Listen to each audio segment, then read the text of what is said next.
அஸ்ஸலாமு அலைக்கும். காலையிலே தோட்டத்துக்கு காய் பறிக்க வந்திருக்கோம். உள்ளே வந்தோடனே ஒரு தக்காளி பழம் இருந்துச்சு. அப்புறம் மிளகா செடியில் வந்து மிளகாலாம் காய்க்க ஆரம்பிச்சிருச்சு. ஃபஸ்ட்டு பூ பூத்துட்டு தான் இருந்துச்சு. இப்போ தான் காய்க்கும்னு சொல்லி வெயிட் பண்ணிக்கிட்டு இருந்தோம். இப்போ காய்க்க ஆரம்பிச்சிருச்சு. அப்புறம் ஒரு காந்தாரி மிளகா இருந்துச்சு, அதை பறிச்சிருக்கேன். ஒரு அவரைக்காய் வந்து நீட்டிகிட்டே இருந்தாப்புல, அதை முதல்ல பறிச்சாச்சு. அவரைக்காய் நிறையா இருக்குது, நம்ம பின்னாடி பறிக்கலாம். அப்புறம் வந்து பூசணிக்காய் வந்துட்டு நல்லா பெரிய சைஸ் ஆகட்டும்னு சொல்லி விட்டு வச்சுருந்தோம். இப்போ வந்து கீழே கூடி வந்து நல்லா எல்லோ கலர் ஆயிடுச்சு. கெட்டு போயிடுச்சுன்னா அப்புறம் வீணா பெருமே சொல்லிட்டு அதை பறிச்சாச்சு. அதோட சேப்பை பாருங்களேன், ரொம்ப வித்தியாசமாக இருந்தது. நம்ம வீட்டுக்கு போய் கட் பண்ணி பார்க்கலாம் எப்படி இருக்குன்னு சொல்லிட்டு. அதுக்கப்புறம் வந்துட்டு வெண்டிக்காய் செடியில் வந்துட்டு வெண்டிக்காய் வந்து நல்லா காய்ச்சிருக்கு. சின்ன செடியிலே வந்துட்டு வெண்டிக்காய் காய்ச்சிருக்கு. அதான் ஆச்சரியமாக இருந்தது. நல்லா சைஸ் பெருசானதுக்கப்புறம் தான் காய்க்கும். இப்போலாம் வந்துட்டு சின்ன செடியிலே காய்ச்சிருக்கு. ஒரு சில வெண்டிக்காய் கட் பண்ண முடியல, அப்புறம் சிசரில் தான் கட் பண்ணேன். சொரக்காலாம் காய்க்க ஆரம்பிச்சிருக்கு. நெக்ஸ்ட் வீடியோவில் நம்ம சொரக்காய் கட் பண்ணுறது வந்து காட்டுறேன். நல்லா பெரிய சைஸ் ஆகட்டும், வெயிட் பண்ணுவோம். அப்புறம் வந்து அவரைக்காய் வந்து நிறைய காய்ச்சிருக்கு.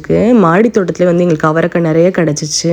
இந்த அவரைக்காய் வந்து கொஞ்சம் கசப்பாக இருக்குது. ரொம்ப கசப்புன்னு சொல்ல முடியாது. இந்த முருங்கைக்காலாம் வந்து லைட்டாக கசக்கும் பார்த்திங்களா, அது மாதிரி இருக்குது. அவரைக்காய் பொரியல், அவரைக்காய் கூட்டு வைக்கிறது, அதுக்கப்புறம் வந்து மட்டன் குழம்பு கூட அவரைக்காய் போடுறோம், நல்லா இருக்குது. நிறைய அவரைக்காய் இந்த தடவை எங்களுக்கு கிடச்சிருக்கு. நீங்கள் வந்து அவரைக்காய் வந்து போடுங்க உங்கள் தோட்டத்தில். நல்லா நிறைய அவரைக்காய் கிடைக்கிது. சீசன் பொறுத்து வந்து நல்லா நமக்கு நல்லா காய்க்குது.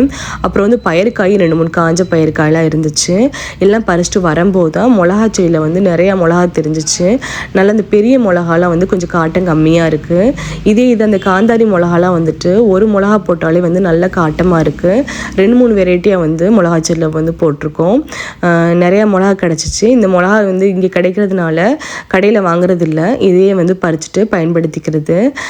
அதுக்கப்புறம் வந்துட்டு அந்த பக்கம் வந்து தோட்ட பக்கம் வந்துட்டு இந்த பக்கம் பேக் சைடில் வந்து கீரைலாம் இருந்துச்சு. அந்த பக்கமும் வந்துட்டு மிளகா செடி போட்டிருந்தோம். அது நல்லா பெருசாக இருந்துச்சு, அதையும் பறிச்சாச்சு. எல்லா காயும் பறிச்சுட்டு வீட்டுக்கு வந்தாச்சு. இன்றைக்கி அறுவடை வாங்க பார்க்கலாம். அவரைக்காய், தக்காளி, அப்புறம் வந்து பச்சை மிளகா, வெண்டிக்காய், பூசணிக்காய் வந்து கெட்டு போயிடுச்சுன்னு சொல்லி சொன்னேன் பார்த்தீங்களா, கட் பண்ணி பார்த்தேன், சூப்பராக இருந்தது. இன்றைக்கி அறுவடை இதுதான். அஸ்ஸலாமு அலைக்கும்.